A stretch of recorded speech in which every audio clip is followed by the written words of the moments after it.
Coming up on Tech News Weekly, I'm Jason Howell, and I start today's show talking with Kyle Orland from Ars Technica. He joins to talk about the Unity price structure change and how developers are upset.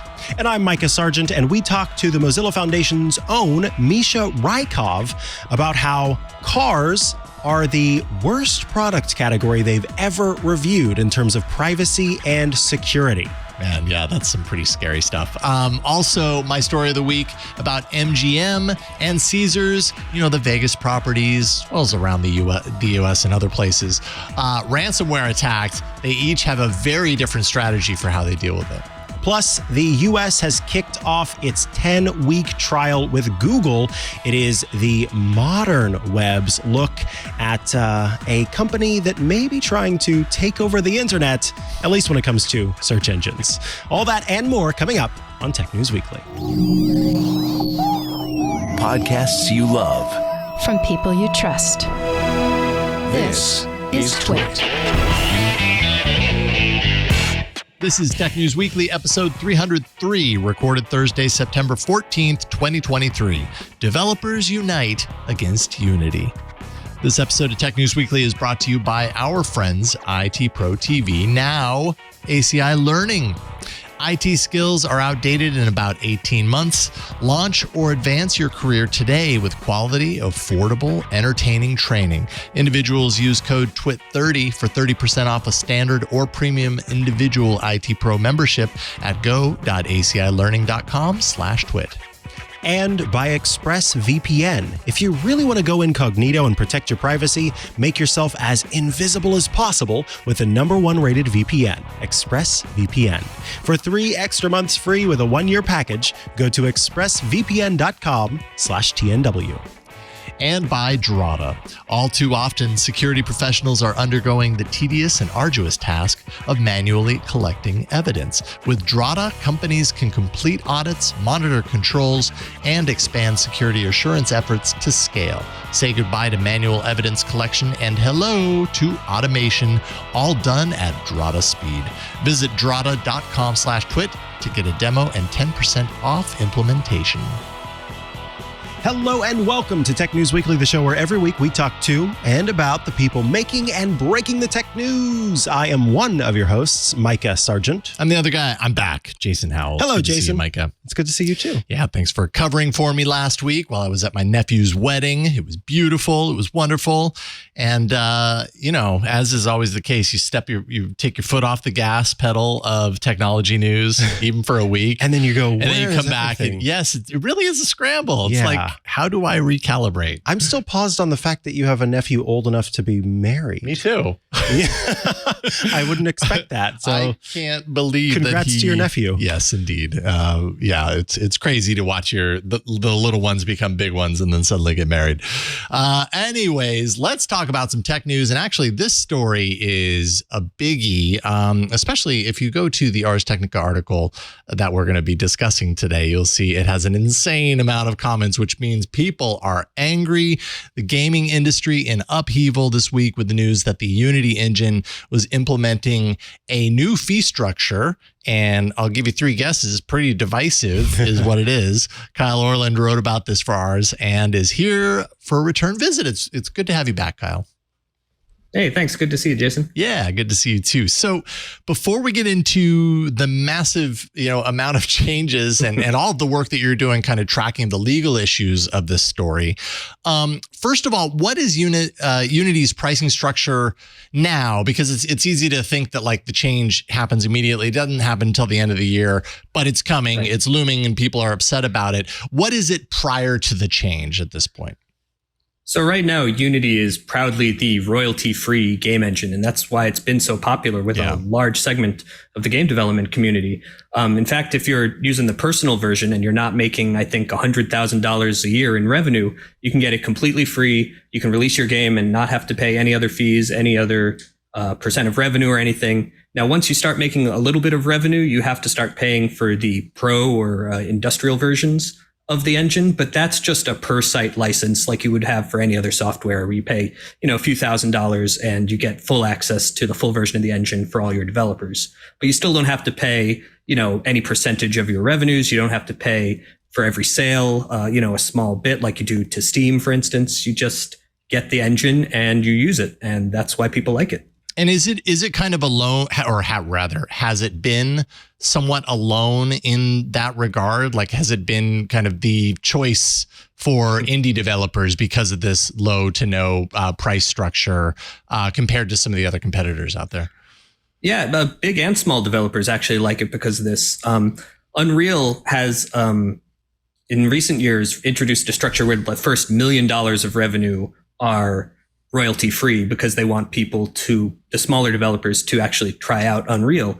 But after that, you have to pay, I think, 5% of your revenue to Unreal once you have $1 million game. And everyone thinks they're going to have $1 million game. So they're like, I'm not really sure I want to go with Unreal. So a lot of people stick with Unity, especially as students. Since you can get the free educational license, a lot of schools teach Unity and just give all their students Unity to make these projects that aren't going to make money. So why not use a full functioning free engine, essentially? Yeah, indeed. All right. So obviously things are changing. Otherwise, we probably wouldn't be talking about it in these terms. So what is the new pricing structure and why is everybody so upset? So the new pricing structure introduces a per install fee once you get to a certain level. It depends a lot on whether you're using the free personal version or the pro versions that you have to pay for initially. But once you hit a certain threshold of success, it starts at $200,000 of revenue and 200,000 installs. Then you have to start paying per install, up to 20 cents per install. Now, this is kind of unique in the industry. There are revenue shares all over the place, Steam, Unreal, like we talked about. Mm-hmm. Paying per install is not really something that's ever been done. Unity says they have this unique algorithm that can track how many times your game is installed without actually using any privacy invading phone home technologies. But they're being really vague about that, and people are really worried about that. So that's just one side of it. There are a lot of issues, not just with the way they're doing this, but that it's a change. For years, they've been proudly the company that won't nickel and dime you. Right. I think there's a 2015 quote that, there's no royalties. We're completely free. And that's what they've sold themselves on. And now out of nowhere, if you're successful with a Unity game, you could end up paying a lot more than you budgeted for. And this will also apply to games that are currently out. Not previous installs, but future installs of current games, if that makes sense. What you said makes sense.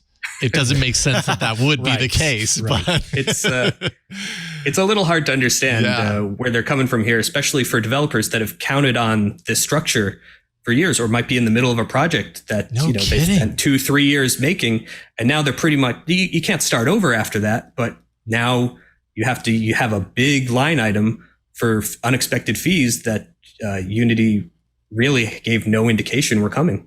Well, and you can't start over necessarily, or can you? There are some, game developers who are saying, and actually credit to John Ashley, who linked me to a kind of a page about Megacrit and Slay the Spire. And they're basically saying we've invested an insane amount of time into this.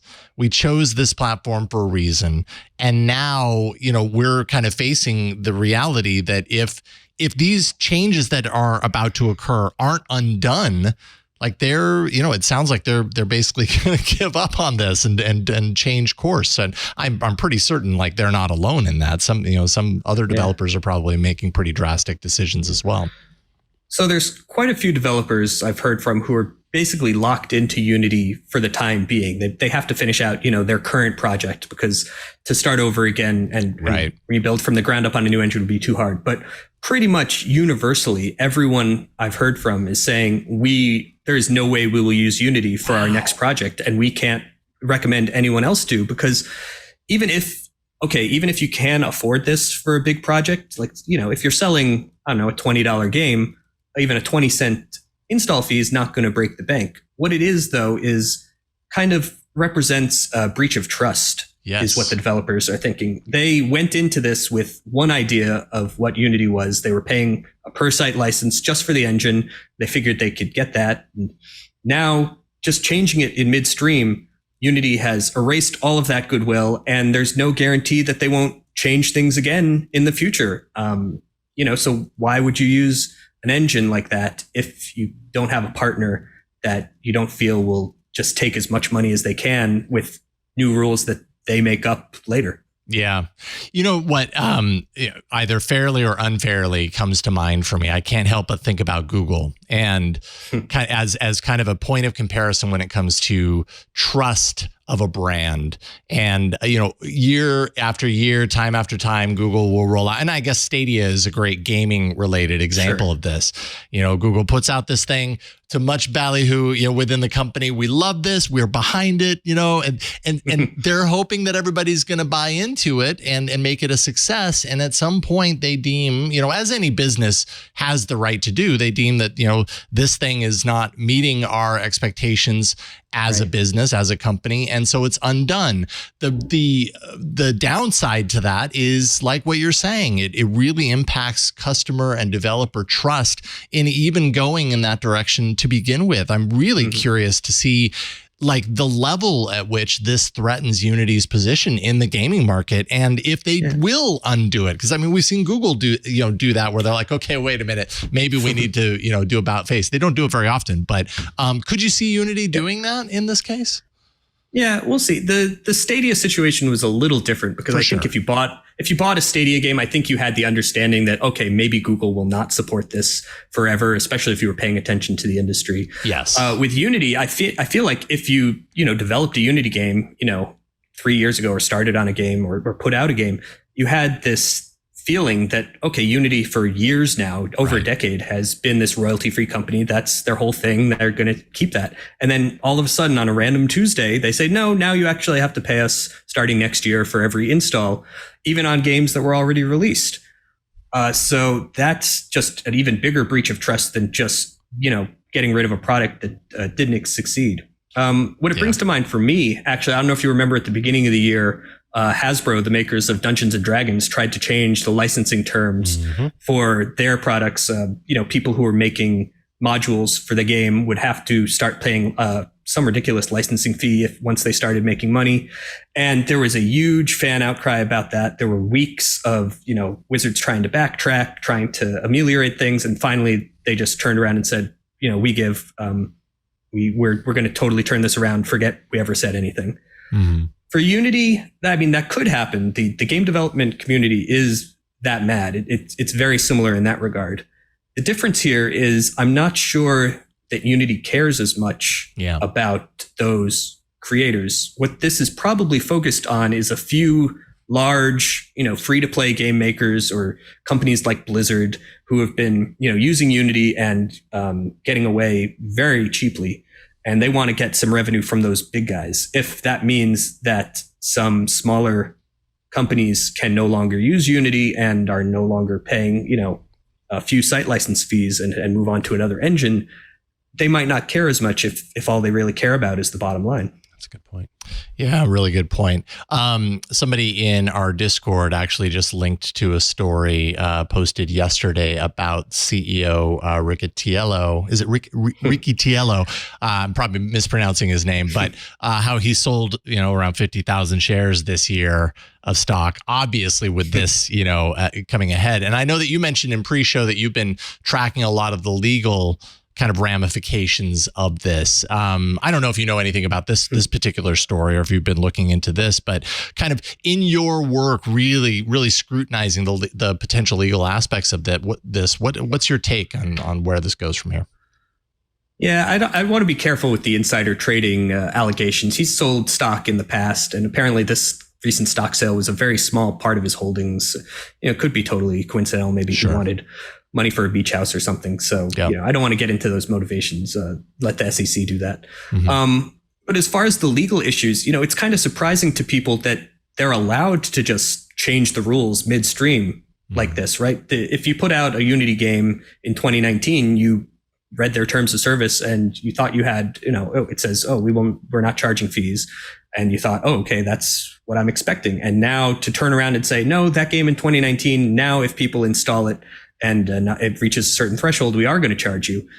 Can they really just change the rules like that? As far as I can tell, I'm still looking at years of terms of service and updates and such, but it seems like they have a good case that they can. There's the clause in the terms of service that basically says we can change these fees, we can change these terms whenever we want. There's some conflicting things. There was the thing in 2019 where they said we will always let you keep the old terms if you don't update the game, but then they got rid of that. So there might be some legal avenue there. It gets very complicated very quickly, and there probably will be some sort of court case over this, if I had to guess, some class action of developers who said, you misrepresented this to us and it's going to cost us money. Certainly. I'm not sure how, on the legal route, I'm not sure how successful that will be, but beyond the legalities, it's really more about trust. When you're in business, these contracts can protect you, but really you're in business with a company that you have to trust will treat you fairly and trust will be a good business partner. Now that they've made this move, I'm not sure a lot of developers are going to feel that way, no matter what the legal contract says. Yeah, kind of poisoned the well at this point, as they say. Well, Kyle, always appreciate your work at Ars. I love the work that your entire team does, and I love following your reporting. This is a very detailed and scale and scope of this particular story. So thank you for writing it. Thank you for coming on and talk with us about it today, Kyle Orland at Ars Technica. If people want to follow you online, obviously they can find it on the site. If they want to follow you on like the socials, where can they find you? I'm Kyle ORL on Blue Sky, which is where I do most of my posting. So hopefully you can get an invite. Yeah, indeed. Right on, Kyle. Thank you so much and keep up the great work. We'll talk to you soon. Thanks. Talk to you later. All right. Bye. All right. So it turns out that new car smell comes with a large amount of privacy trade-offs. So the good news, you got new car smell. The bad news, your privacy is destroyed, essentially. So that's coming up here in a moment. But first, this episode of Tech News Weekly is brought to you by our friends at IT Pro TV, now ACI Learning. Our listeners know the name IT Pro TV as one of our trusted sponsors for the last decade. They've been on the network for so long. As part of ACI Learning, IT Pro TV, now IT Pro, has elevated their highly entertaining, bingeable, short format content with over 7,200 hours to choose from. New episodes added every single day. ACI Learning's personal account managers will be with you every step of the way, fortifying your expertise with access to self-paced IT training videos. You get interactive practice labs, certification practice tests, super helpful stuff. One user shares, excellent resource, not just for theory, but labs incorporated within the subscription. It's fantastic. Highly recommend the resource and top class instructors. And that's kind of the beauty of it. You're not just watching, you're participating, right? They have those labs and kind of work built into what you're watching. It's really helpful. Don't miss ACI Learning's practice labs where you can test and experiment before deploying new apps or updates without compromising your live system. MSPs, they love it. Retake practice IT certification tests so you're confident when you sit down for that actual exam. ACI Learning brings you IT practice exam questions from Microsoft, CompTIA, EC Council, PMI, and many more. And you can access every vendor and skill that you need to advance your IT career in one place. ACI Learning is the only official video training for CompTIA. Or you can check out their Microsoft IT training, their Cisco training, Linux training, Apple training, security, cloud, and the list goes on. Join ACI Learning on September 26th through the 27th here very soon in London at the International Cybersecurity and Cloud Expo to experience the latest innovations and cutting edge technologies. So you can check them out there. Learn IT, pass your certs, get your dream job.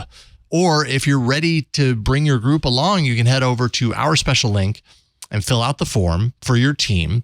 Twit listeners actually receive at least 20% off an IT Pro Enterprise solution and can reach up to 65% for volume discounts depending on the number of seats that you need. So learn more about ACI Learning's premium training options across audit, IT, and cybersecurity readiness. All you got to do is go to go.acilearning.com/twit.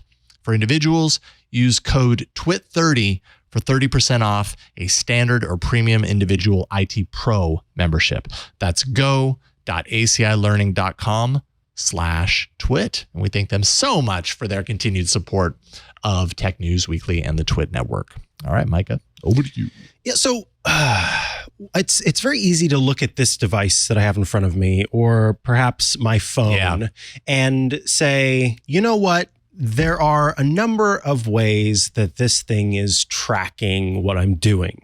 I look at my browser and I think about how when I visit websites, it's looking at my behavior, it's paying attention to what sites I visit, and to be able to kind of reconcile that, to handle those privacy concerns in certain ways, and especially in the state of California, to be able to opt out of a lot of that stuff because of the protections that we have here, or if you're lucky enough to live in a place protected by GDPR, in some cases even more privacy.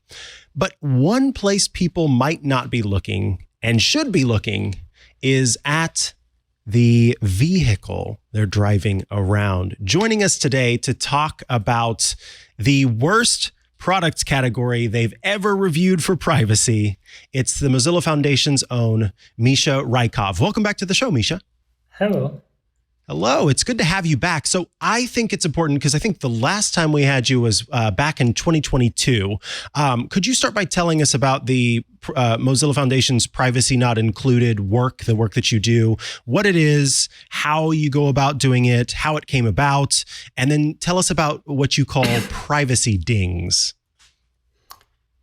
Sure. So we started in 2017 as a consumer guide. We reviewed over this time, over 500 products, mainly connected things like cameras, and Alexa, and all things like Google connected things. But last year we looked also a lot into the apps.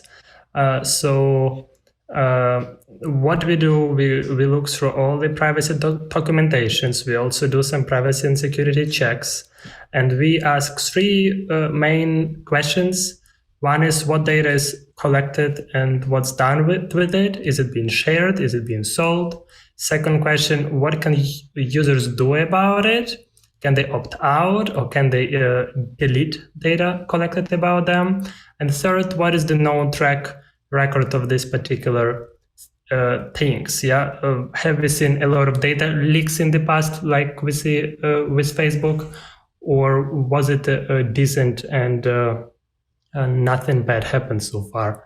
On top of this privacy questions, we also check the minimum security standards. So we check if the product has encryption, a strong password, does it push updates, does it have some vulnerability management in place, ideally bug bounty, and if the privacy policy is in place. Since 2 years, we look also at AI. We only start looking into it. It's really hard to access AI trustworthiness of anything because we don't have many documents about it. But actually, in case of vehicles and in case of last year's mental health apps, reproductive health apps, we already started assessing based on the news articles, based on the feedback from the users, if AI is trustworthy or not. And we could already this year put some dings on the AI as well. So talking about dings, if we see that a product is not meeting any of these points that I just mentioned, we give it a ding.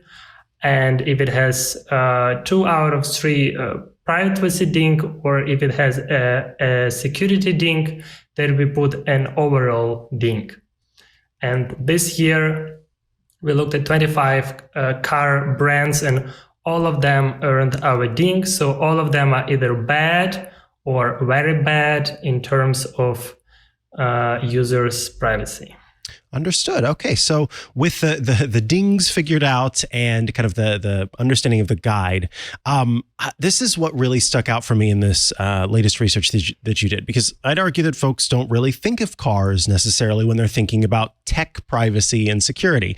Certainly, they look at the review guides and look at the safety concerns for the vehicle. They look at the mileage for the vehicle. They look at if it's an electric vehicle, the range for the vehicle, but this is a category that I would argue kind of flies under the radar. So what led the team to actually set their sights on the automotive industry? Like, who had that thought in the first place that, oh, this is somewhere where we should be looking? So we have heard some rumors just on the internet, but also from some of people who drive cars from different directions. It didn't come from me because I live in Europe and I just bike around. I would never think. I'm more concerned about e-bikes and scooters here. But some of my colleagues in the US told us that after she bought a car, the dealer kind of forced her to download an app, and without it, she would not he would not sign some paper. Wow. Another thing we have heard from one of our colleagues is that he rented a car and then he connected his phone to the car, and then the smart car started in the line of like, okay, like we now like downloaded something from your phone. And then like he shared it with us and we looked on the web, and indeed there were a lot of stories how people just lease a car for 1 week, maybe going on vacation. And then later in this car were found their SMS, their pictures, their contact lists. And then we realized that actually car can have much more data than a phone. And on top of it, it has a lot of sensors, it has cameras, and it has telematic devices, all kind of third-party things on it. And also you connect it to a lot of apps. Mm-hmm. Yeah, so sometimes you have app from your car manufacturer, and you also use a lot of entertainment apps, or people use navigation apps. And all of this looks like a big soup. Add on top of it insurances, pay as you go. Add on top of it Wi-Fi services or like network services that exist. Add their huge data broker industry that is happy to buy the data and sell this data.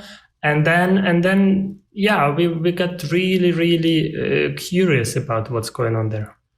Understood. So then let's talk about, you did briefly mention this, the kind of data that car brands are collecting on us. So you talked about kind of where they're collecting the data. Let's talk about what data is being collected, because, you know, someone might go, wait, I just thought they knew how fast I was driving, or perhaps if I'm putting in my location into the maps, then they know where I'm going. But according to this guide, they're gathering a lot more, and some of them are gathering some categories you might not expect.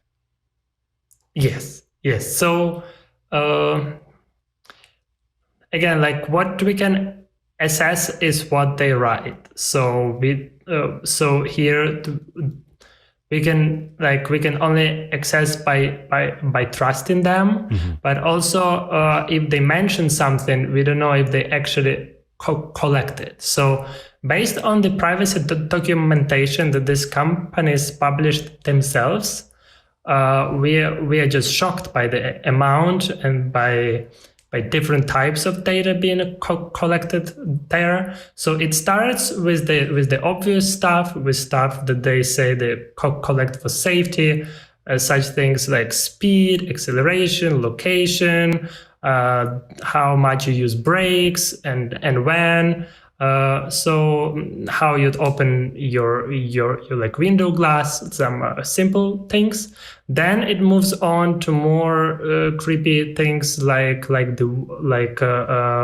recordings of the the sound of what's going on in the car, and video recording or other sensor recordings. And then we saw, like, in a lot of cases, that they can also collect things like gender, race, immigration status, and then it goes creepy with some mentioning information which is genetical or information about sex life. Wow.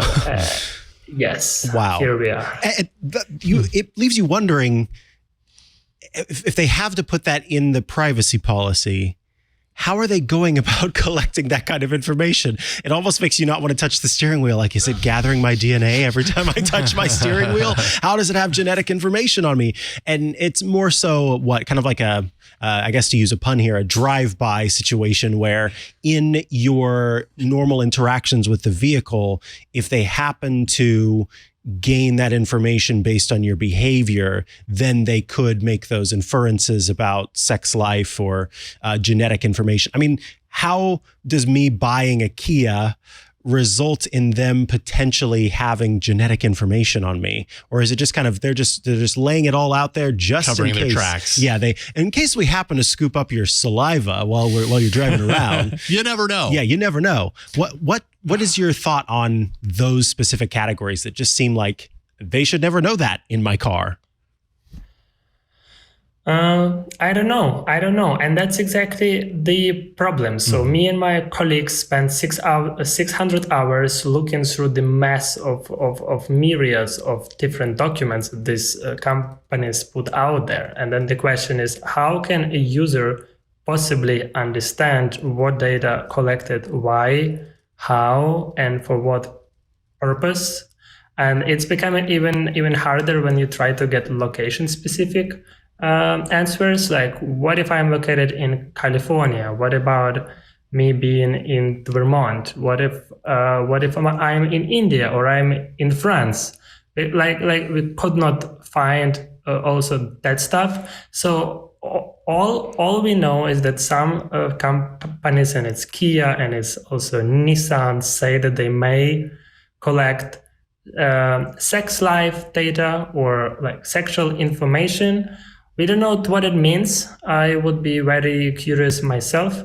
We don't know how exactly, but technically it might be possible through the sensors and cameras and of course audio that's there. And legally it's possible that their legal department just copy pasted all things that are even possible to be collected and then pasted there just in case. Yeah. I don't know. Wow.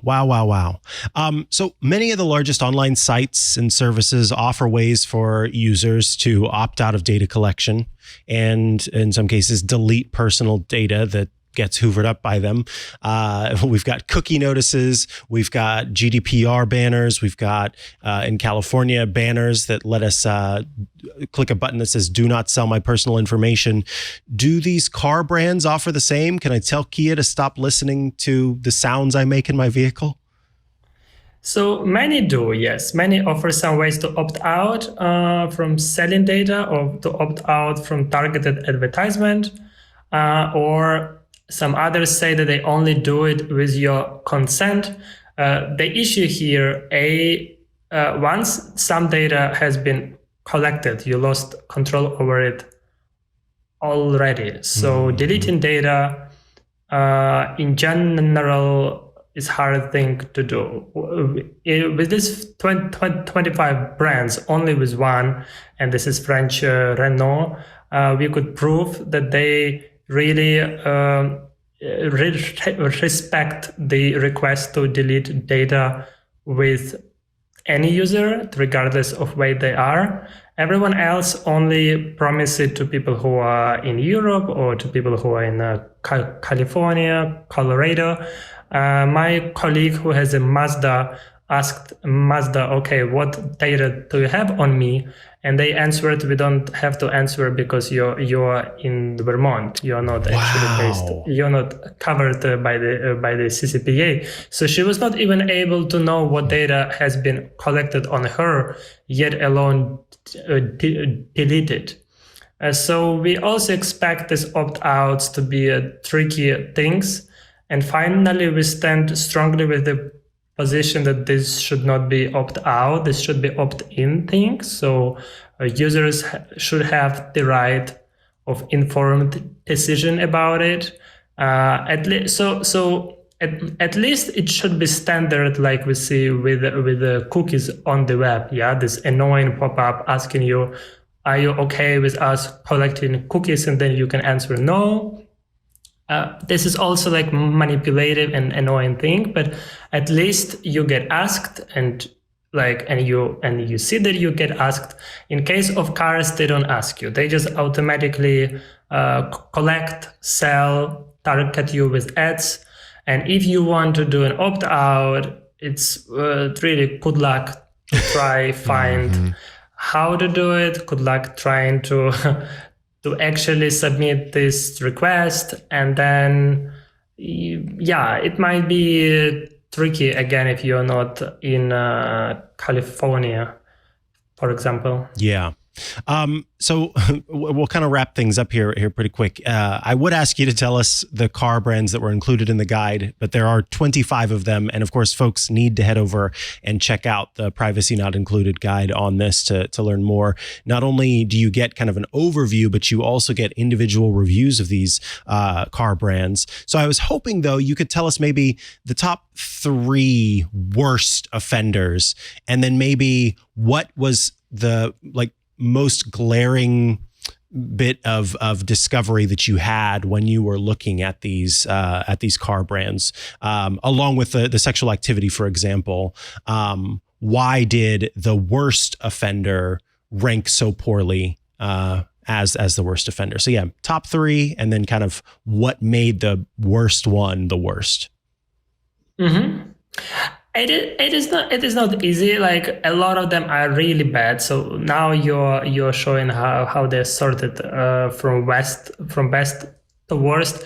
I would say that the worst group will probably include Kia and Nissan, and also GM, Ford, Lincoln, because they collect sex data, sexual orientation data, or like genetical data, and on top of it we could not confirm with any of those if they encrypt data that sits on the car. Whoa. And on top of it they all have track record of huge data leaks, or that would affect usually millions of users. We are talking about sometimes this database is popping up on the dark web with names and social security numbers and addresses of people who use these cars. So I just want to double down on that. You're saying that with those brands, you were not able to confirm that the data they're collecting, this private information and secure information, should be, you're saying that data they're collecting, you could not confirm that they are encrypting it. And so given that they may not be encrypting it, they are also some of the most likely to be brands that have sort of had their data leaked in the dark web. So on top of potentially not encrypting the data, they also are the victims of massive data breaches. So you have 1 + 1 = 2 in the case that unencrypted data may potentially be getting leaked with some regularity to the dark web. And that, of course, that would make you one of the worst offenders on the list. Yeah, it does. It does indeed looks like 1 + 1 = 2. So when I talk encryption here, I'm talking about encryption at the car. So with most of car brands, we could not confirm it. This being said, it's difficult technical task, and it looks like only Tesla really took it seriously, because they did engage people. Offering them huge money if they hack the car. Tesla still got a lot of dings. It's not the best at all, but they kind of pushed hard this encryption on the car thing. Everyone else encrypts something and don't encrypt something. So that's a problem, because it means that individual cars can be hacked easily.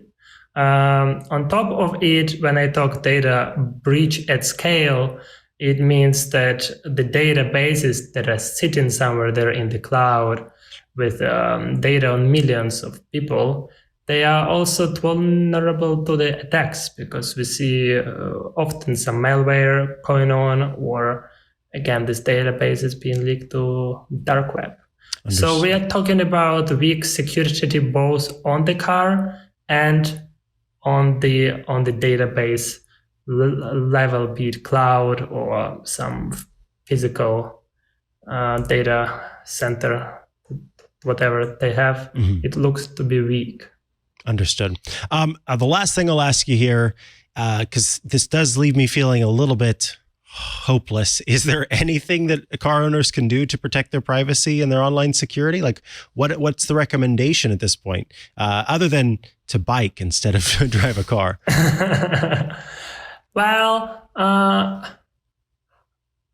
we invite everyone to sign up a petition on our webpage. We are also preparing ground to ask for the federal privacy law, so that not only people based in California, but everyone in the US can have similar protection like all Europeans have it covered by GDPR. But if you just have a car now, we would suggest you to do opt-outs from selling your data. We would suggest you opt out from targeted ads of your data, and maybe go to our page and take a look at what's written about your car, and we give their individual tips about it. Oh, wonderful. Excellent. Misha, I want to thank you so much for your time today, for the time that you and your colleagues spent, 600 hours working through all of this information. I think it's incredible what the Mozilla Foundation is doing in terms of doing the hard labor to protect all of us. Of course, they can head over to foundation.mozilla.org. We'll have a direct link to the Privacy Not Included guide, but is there anywhere where folks can go to follow you online to keep up with what you're doing? The best is to go to privacynotIncluded.org. Oh, excellent. All right. Yeah, that's a much easier URL. Thank you so much. I'm sure we'll have you back on the show in the future for the next round of whatever you happen to be looking at. And yeah, keep up the great work, and we'll see you soon. Thank you. All righty, folks. Up next, we have Jason Howell's story of the week, all about kind of a really big cyber attack. And we don't see this too often, but actually kind of playing ball with the hackers. And you hear that, what is that phrase? We don't negotiate with terrorists. Right. But occasionally that can happen. We will be back with that story of the week, but I do want to take a quick break to tell you about one of our sponsors today. It's ExpressVPN, who are bringing you this episode of Tech News Weekly. I'm curious, have you ever browsed in incognito mode? Well, keep in mind that it's probably not as incognito as you think. Incognito mode, like the Chrome browser itself, is a Google product, and Google has made its fortune by tracking your movements online. My story of the week has to do with that, actually. There's even a $5 billion class action lawsuit against the company in California, where it's accused of secretly collecting user data. What's Google's defense? Incognito does not mean invisible. So how do you actually make yourself as invisible as possible online? Well, with ExpressVPN. It's what I use. Even in incognito mode, your online activity still gets tracked without something like ExpressVPN, and data brokers can still buy and sell your data. One of the data points they use is your IP address. Data harvesters can use your IP address to uniquely identify you and your location. But with ExpressVPN, your connection gets rerouted through an encrypted server and your IP address is masked. You become one of many in this huge group that is all using one IP address. Every time you connect to ExpressVPN, you're given a random IP address shared by other ExpressVPN customers. That makes it more difficult for third parties to identify you and harvest your data because your behavior is masked by the behavior of many others. And the best part is how easy ExpressVPN is to use. No matter what device you're on, phone, your laptop, your smart TV, all you have to do is tap one button for instant protection. I use ExpressVPN everywhere. And what's great about it is I often forget I have it turned on because it's fast. A lot of times, at least in the past, I can remember activating VPNs and knowing, okay, we're going to return to dial-up speeds here. That is not something that I experienced with ExpressVPN. It was so easy to install, so easy to get started, so easy to use. And I have to say, I'm looking forward to the next version of tvOS, the operating system for the Apple TV, because they're finally bringing VPN app support to Apple TV. So as soon as that's ready with ExpressVPN, I'll be able to turn that on right there on the Apple TV and have VPN support there, which is handy when occasionally I want to travel to other countries so that I can watch content that is only available in other countries. So if you really want to go incognito and protect your privacy, secure yourself with the #1 rated VPN. Visit expressvpn.com/TNW and get 3 extra months free with a 1-year package. That's expressvpn.com/TNW. Go to expressvpn.com/TNW to learn more. And of course, our thanks to ExpressVPN for sponsoring this week's episode of Tech News Weekly. All right, we are back from the break, and that means it's time for your story of the week. I'm going to do my best Steve Gibson impression for this story. Okay. No, actually, I'm not going to do any sort of impression. Guarantee you, Steve Gibson is going to be talking about this story next week on Security Now. So definitely check that out, twit.tv/SN. But MGM Resorts, not just in Vegas, but around the country, around the U.S., were shut down. Still, in certain ways, are shut down as a result of a major ransomware attack. At first, it was kind of unconfirmed, but now we're kind of getting more information today that it did indeed happen. It's the most notable hotels when you're in Las Vegas. So that's Bellagio, Mandalay Bay, the Cosmopolitan, also 6 other hotels around the country, all impacted by this ransomware attack, taking down all sorts of things. This was first detected Sunday in the evening, and the attack was executed by social engineering, of course, because that's always, we say it so often on this network. And I know on Security Now as well, social engineering is just such an Achilles heel when it comes to keeping places secure and keeping security, top, running smoothly. In this case, it was social engineering that allowed for the attackers to identify an MGM employee who worked in IT support. And that happened via LinkedIn. And then they called the MGM help desk with that information. And through that, were somehow able to get access. Total attack time, reportedly 10 minutes of time. Humans are ultimately the vulnerability almost every time. No kidding, right? And, you have to imagine groups that do this, and especially at this level, like they're really good at the social game, like getting on the phone with something, like they know how to talk the talk as far as that's concerned. This is a company that's valued at $34 billion and took 10 minutes to do this. Executed by a ransomware as a service group called ALPHV. And this resulted in, I actually first heard about this from my sister. She and her husband have a solar company, and they were there for a solar convention. And I just happened to call, and she's like, yeah, it's really weird here. Like, we're staying at one of the MGM hotels and everything is just dead silent because, the rooms were locked. So hotel guests were getting locked out of their rooms because their cards didn't work. Digital key cards inoperable. So that made charging of goods and services unavailable. The mobile app was disabled and actually still is disabled today.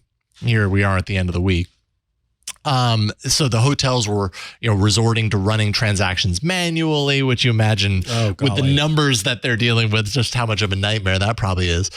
Check-ins taking hours to complete. Slot machines completely unavailable. That was one thing my sister mentioned. She's like walking through the room. It's just like, it's so eerie. Like you're used to the sounds of slot machines everywhere, and it's nothing. It's just like dead silent. That's almost enough for me to like celebrate, because that means that people weren't just losing their money. Totally, for right? At least a few hours. For at least a few hours. Well, they were probably going to another place. You know what I mean? Dang it, you're right. And that's what she was saying. She was like, it's dead here. I mean, people obviously realize like they can't spend their money on these slot machines, so they're going somewhere else. As of yesterday, the MGM Resorts website had been down for more than 84 hours. Is it still down? MGM Resorts. I haven't visited it today, but I have a feeling, it's still down. So, I mean, pretty severe impact on a company worth an insane amount of money.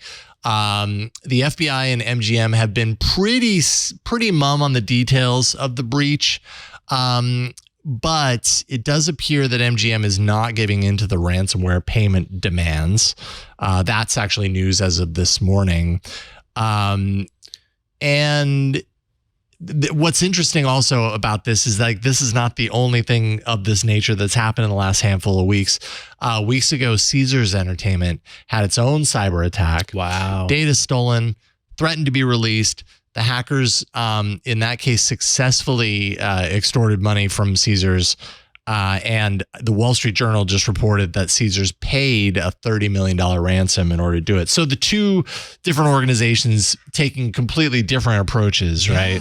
And the risks associated with paying versus And it's my understanding that federal groups are against the pay, because then it does make it a valuable thing. Yep. And so there's been even kind of trouble with insurance companies offering insurance for cyber attacks in the US because the federal groups don't want those insurance companies to pay out to the ransomware attackers, because then it potentially encourages others to be able to do the same. Yep. So I'm surprised that Caesars was I guess allowed to do that, or if they chose to do that without consult. I don't know how that all works. I don't know how that works either. I also, are they actually beholden to? Right. Yeah. Because at the end of the day, it is their money. It's their money and their company. Yeah. Right. So that could be the difference. Maybe if it's a government body that gets ransomware, they aren't allowed to pay or something.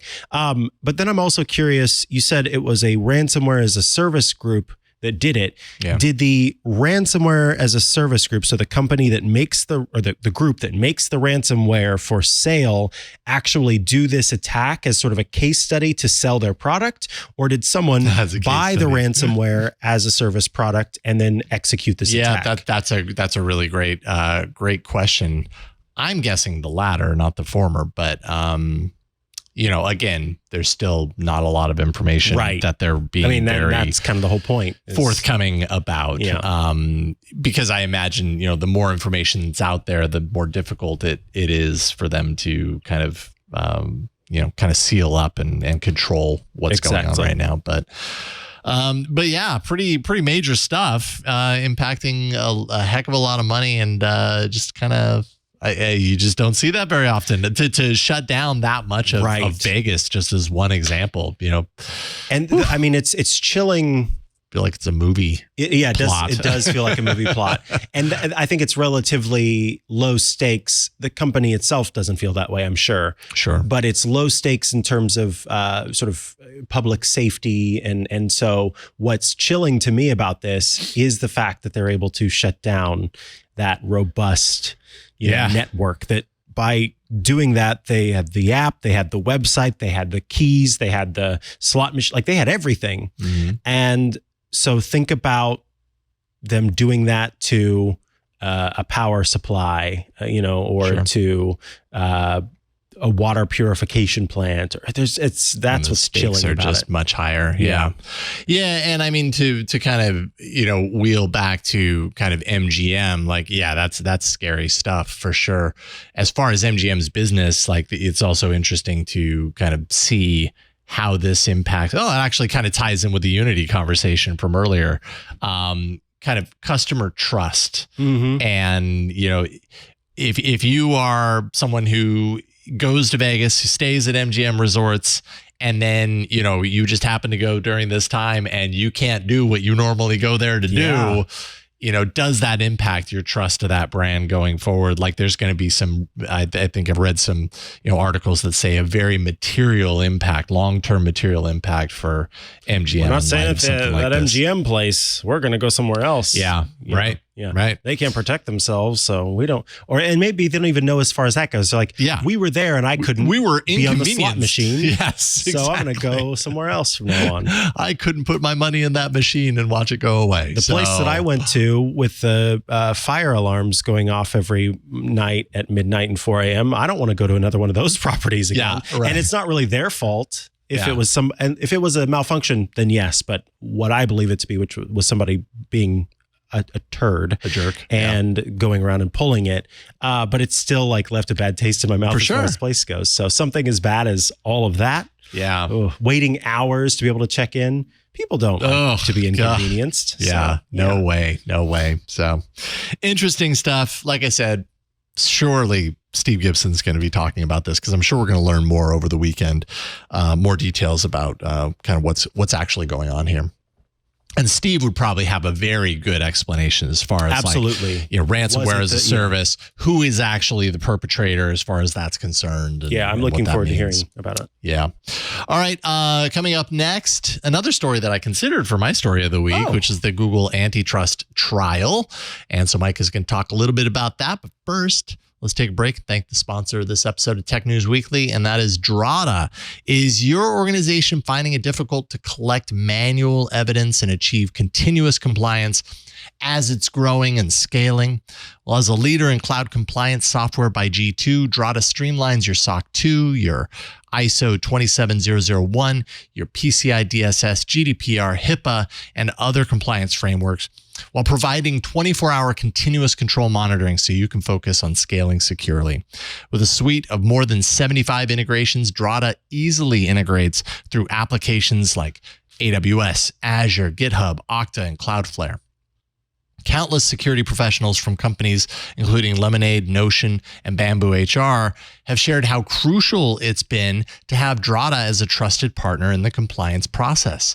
So you can expand security assurance efforts like they did using the Drata platform, which allows companies to see all of their controls and easily map them to compliance frameworks to gain immediate insight into framework overlap.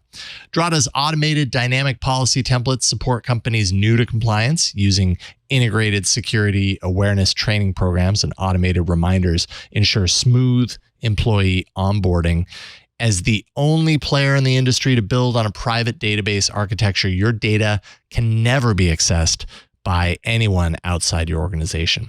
All customers receive a team of compliance experts, including a designated customer success manager, and Drata's team of former auditors has conducted more than 500 audits, so they know what they're doing. Your Drata team keeps you on track to ensure that there are no surprises, no barriers.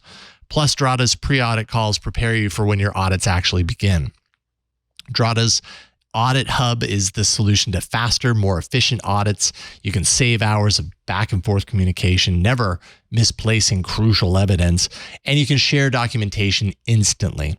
All interactions and data gathering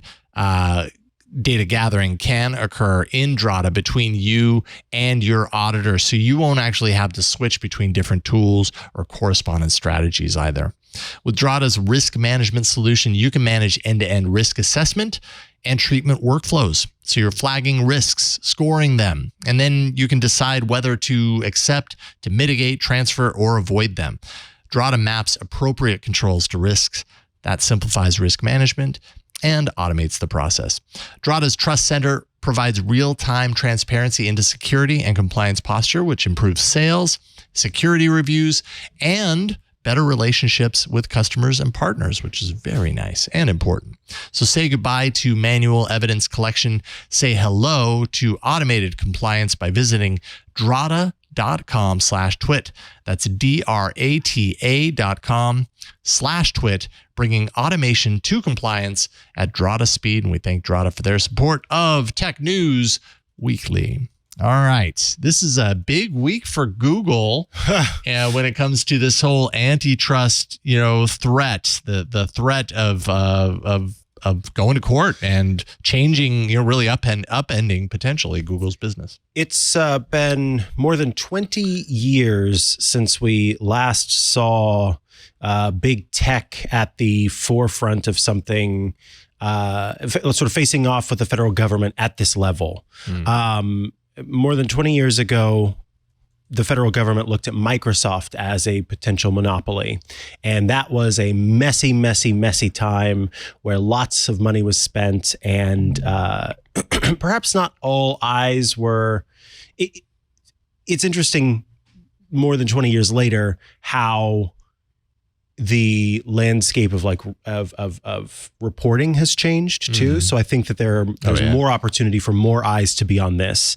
The U.S. Justice Department plus 38 states and territories have kicked off as of Monday, September 12th. No, that's Tuesday, September 12th, isn't it? Tuesday, yeah. Yeah, Tuesday, September 12th, a 10-week trial with Google.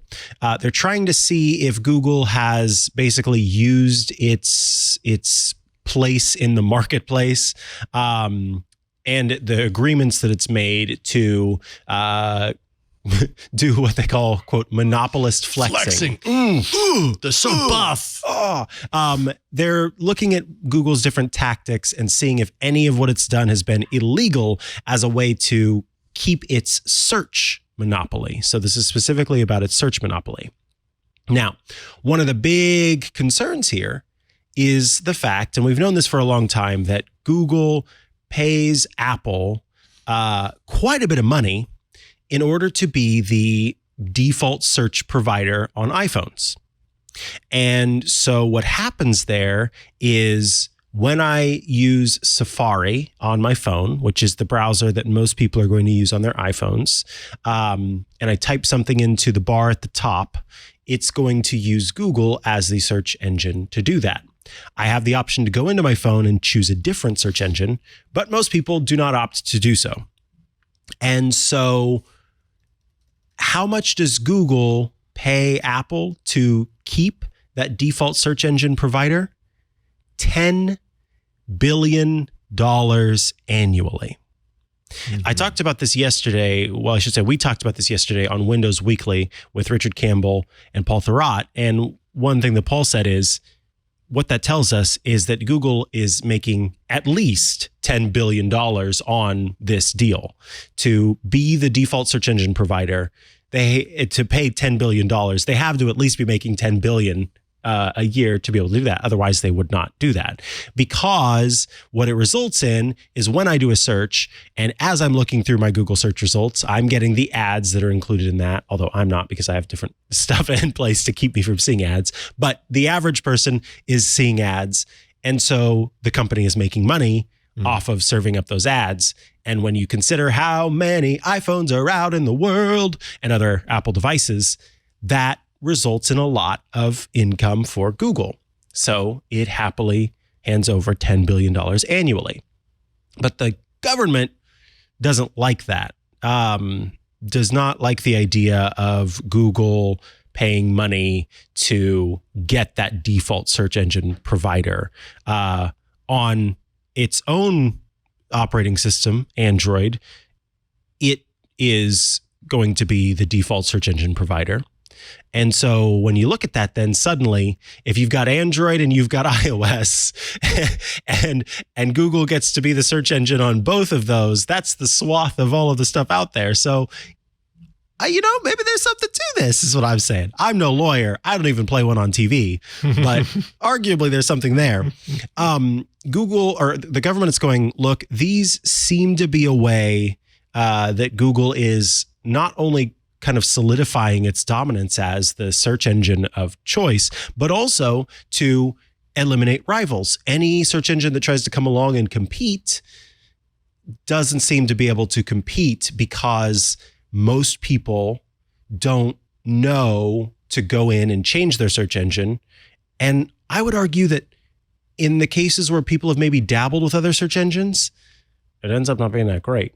So yeah, I think that's a really important point. Yeah. So that critical. too is like, see, then that's why this isn't, I think, just an open and shut case, right? Because I agree. there's an argument here that if you make the best thing, that's the whole point of anti-monopoly stuff is, or not anti-monopoly stuff, but the capitalism is, if you make the best product, then you should be the one that makes the most money. And that competition is what's supposed to result in that. Now, again, we haven't seen anything like this in so long. And when the Microsoft thing happened, it did have a huge impact on the industry at the time. But the industry has changed so much in more than 20 years that we're looking at this as a whole new kind of we can't look back to that too much as a determining factor for what the impact is going to be. Mm-hmm. And there are kind of two outcomes here. The government wins, and big tech is going to start cowering a little. It's going to have to start cowering a little bit because it's seeing that in a modern world and a new way of the internet and with modern technology that the federal government can make an argument that holds that big tech needs to watch itself. Or if Google wins, then this could be precedent set for all of the other bills, all of the other laws that are in place that are trying to limit big tech.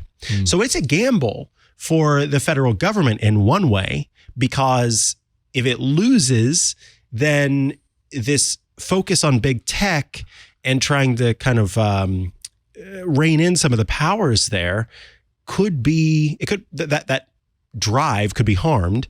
But if they win, then this is the first of what we could probably see many instances of regulations and laws going forward.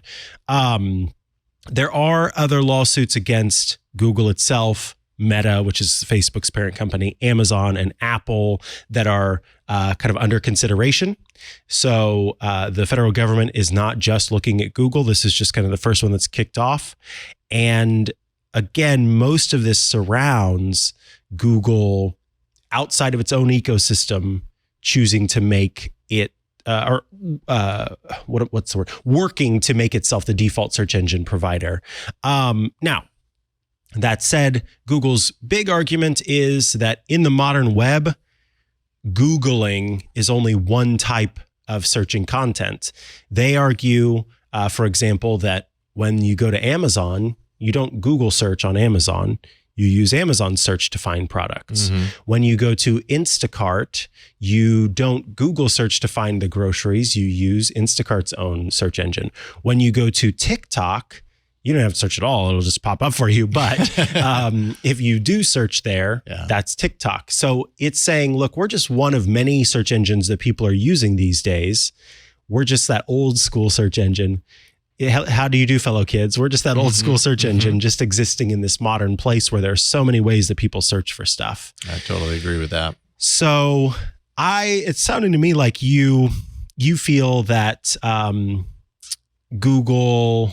Well, I'll just ask you, how are you feeling with this? Yeah.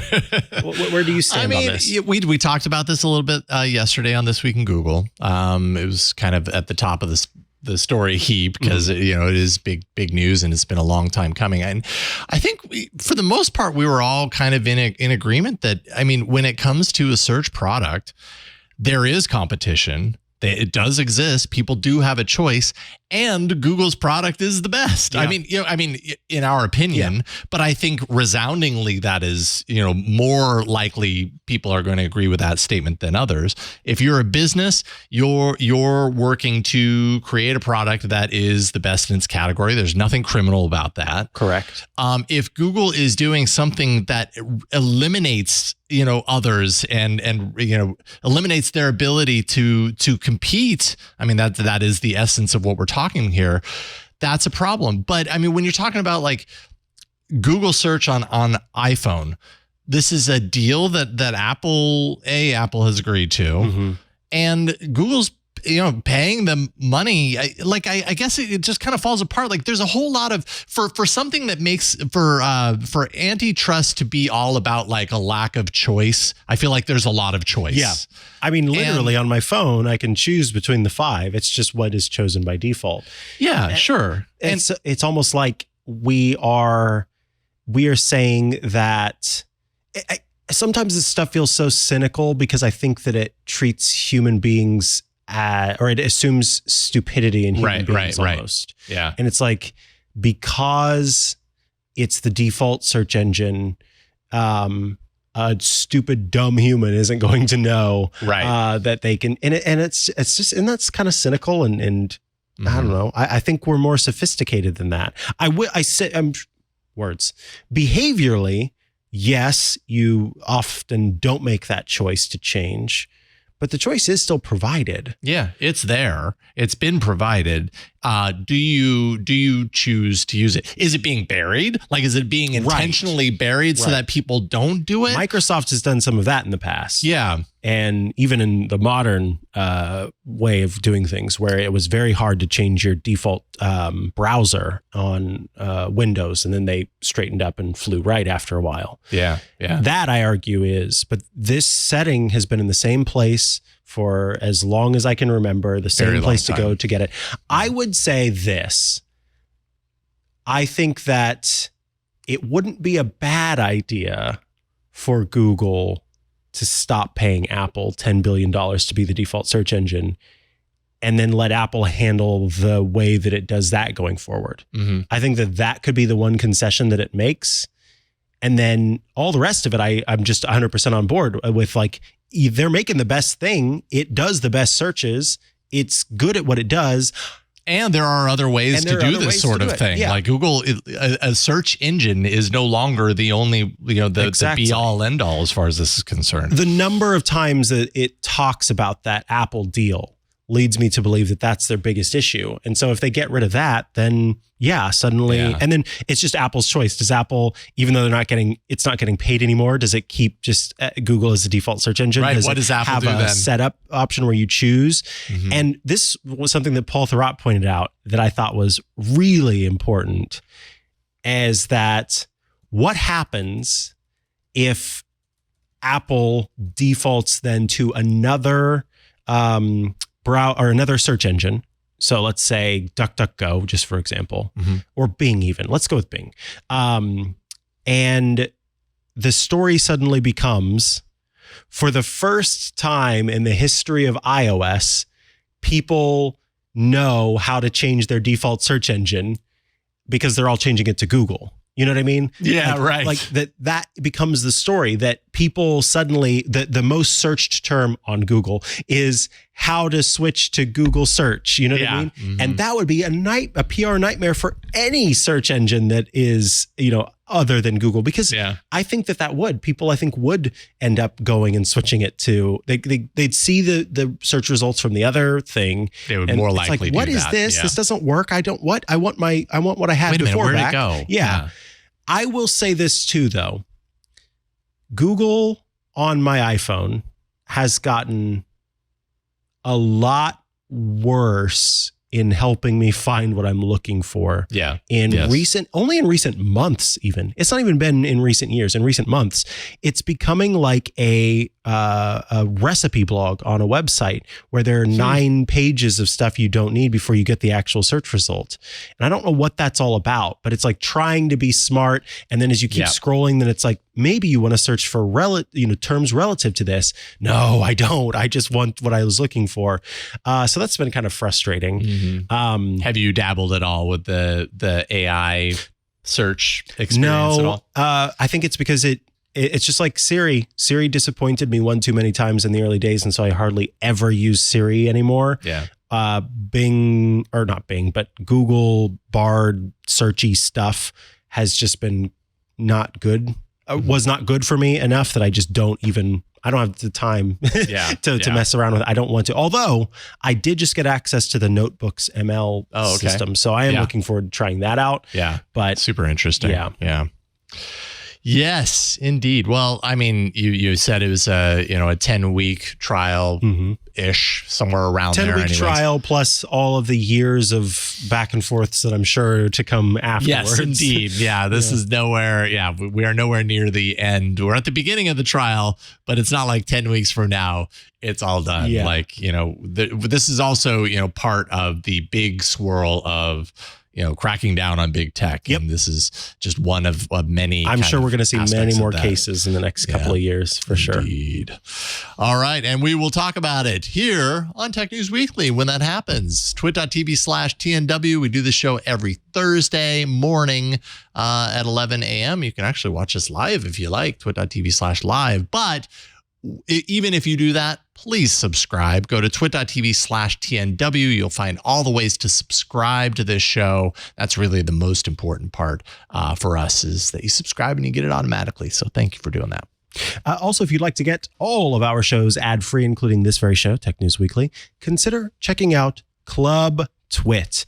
Starting at $7 a month or $84 a year, you out there can join the club at twit.tv/clubtwit. And when you do, you get some pretty great things. First, you get every single Twitch show with no ads, just the content, because you, in effect, are supporting the show. So you get to just listen to the content itself. You also gain access to the members-only Twit Plus bonus feed that has extra content you won't find anywhere else. Behind the scenes, before the show, after the show, special Club Twit events get published there. So if you're considering joining the club just now, you will be happy to hear that there's going to be lots of stuff in that feed for you to check out. A huge back catalog. Plus, you gain access to the members-only Discord server, a fun place to go to chat with your fellow Club Twit members and also those of us here at Twit.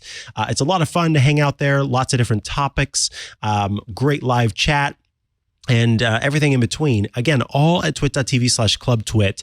I say starting at $7 a month. It's not a tiered subscription where you get more if you pay more, but rather that we heard from some folks who said, hey, we'd like to give you more money because you keep adding things to the club. It's more valuable. So we want to be able to give you more money. So if you pay $7, if you pay more than $7, you will get access to all that great stuff.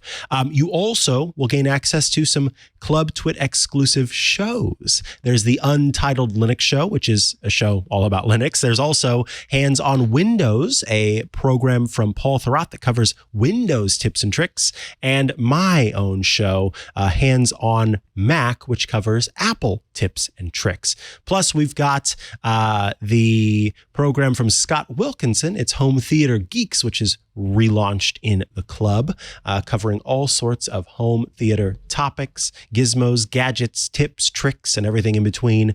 And a new show from Jason Howell, all about artificial intelligence. If you would like, again, that's at twit.tv/clubtwit. Head there, sign up, and we thank you for helping to keep what we do going. It is through those generous contributions that we can continue to do what we do.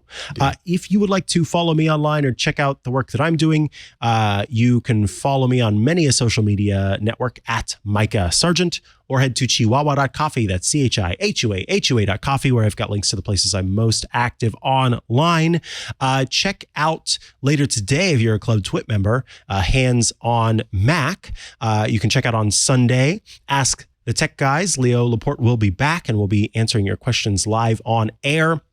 And on Tuesdays, you can watch iOS Today with Rosemary Orchard and yours truly, where we cover all things iOS. And if you got time this Saturday at 3 p.m. Pacific, I am running a D&D live stream.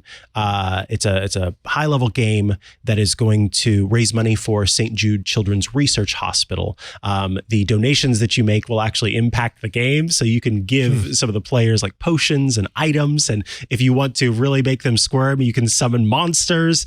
And all of this money goes to St. Jude Children's Research Hospital. So that starts at 3 p.m. Pacific at twitch.tv/relayfm.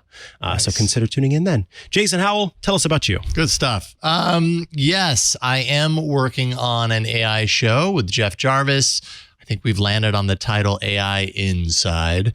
And that is going to be in the club for now, twit.tv/clubtwit. But you can actually, if you're not in the club and you want to watch it being recorded, you can check out the live stream. We're going to be live streaming that. So that happens every Thursday at 1 p.m. Pacific.